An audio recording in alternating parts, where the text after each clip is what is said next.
The story of Plan B is a difficult one to tell. Everybody, had a different idea of what Plan B was or was to become, depending sort of on, Mike's vision that he was giving to you at the time. Mike Ternasky had a vision of this mega team, this super team, kind of like, how the NBA Dream Team was back in '92 for the Olympics. The best guys coming together with the best company and making it mind-blowing.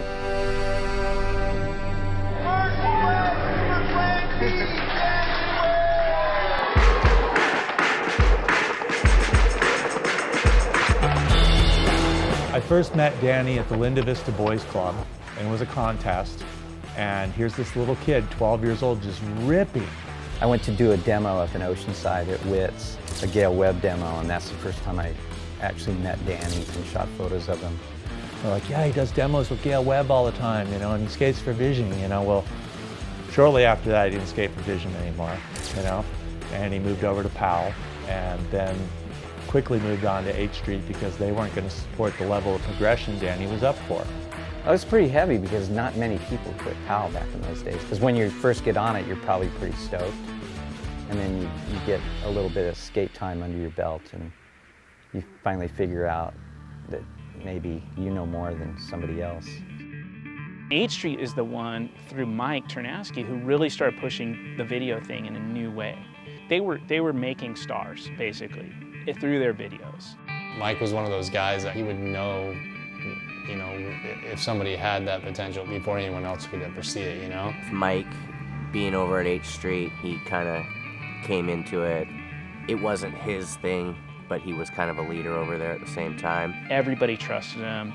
Everybody, believed in him. At some point, Mike just said, I'm out. Mike T and Tony Mag just, I think they have a difference of opinion of how they wanted to run the company.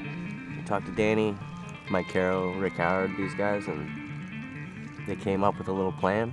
He wanted to know if we would manufacture and distribute and sort of partner with him to, get Plan B up on the map, instantly.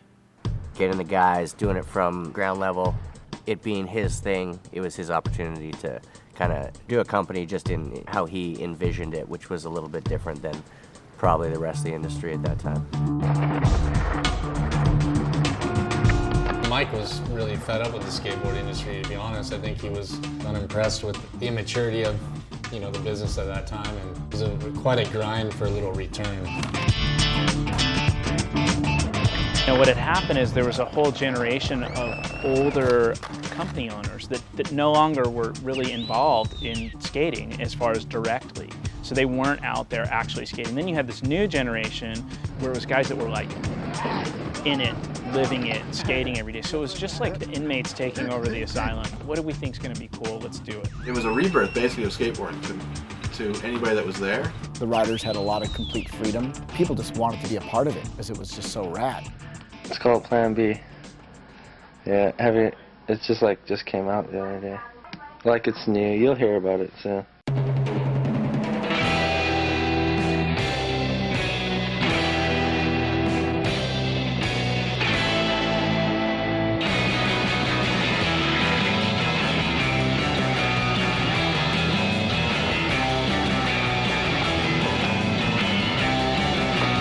They were kind of smart asses. I know Colin, he was just with Moses and those dudes up in Canada. They would just, make trouble with people on the street and they were out just for a goof all the time. They were just skaters.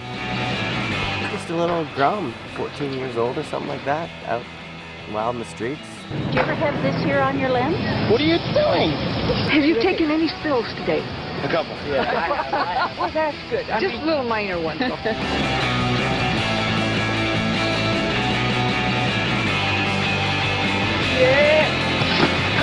They didn't even care, they didn't care about getting hurt or breaking anything or getting sued, or they were just being kids, being young crazy people. I don't have a hard-on for skateboarders, but I do get pissed off because I'm supposed to be out here stopping crime, doing all this stuff. They got me running around chasing skateboarders, which is bull. it needed to be harnessed. And that was Mike's gift, to take a bunch of crazy guys with Colin and Danny at the head of the crazy guy list and unify them and point them in the right direction. Take 3 or 4 good pushes and start.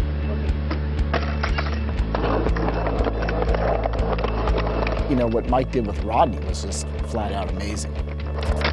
Yes! Something else, something else. One more thing. All right. That just changed everything, I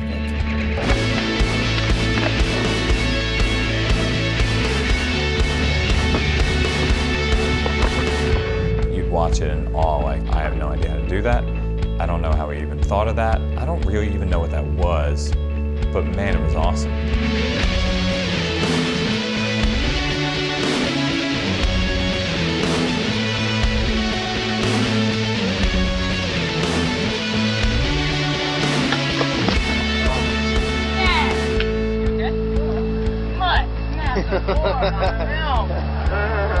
People say it doesn't go big. That was commitment right there. That's why that. Oh man, we gotta watch that video. It was pretty much Mike. He sort of knew in his head what he wanted to do. That was, you know, that was his whole life.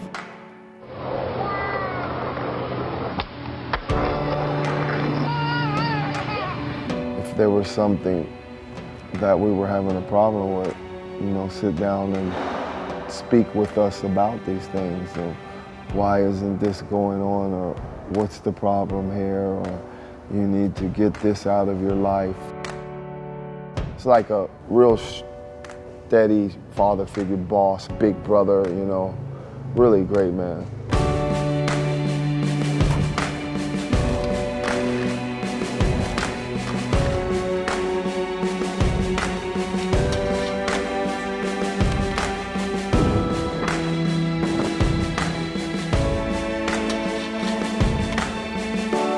I was always like nervous, like what do people think of me? Like, look at all these people looking at me, like I couldn't deal with it, you know? And you know, he would like take me aside, calm me down, be like, listen man, all you gotta do is just go do what you do. Don't worry about it, you know? And it was just like, you know, I've held on to that for years, for, you know, a long time.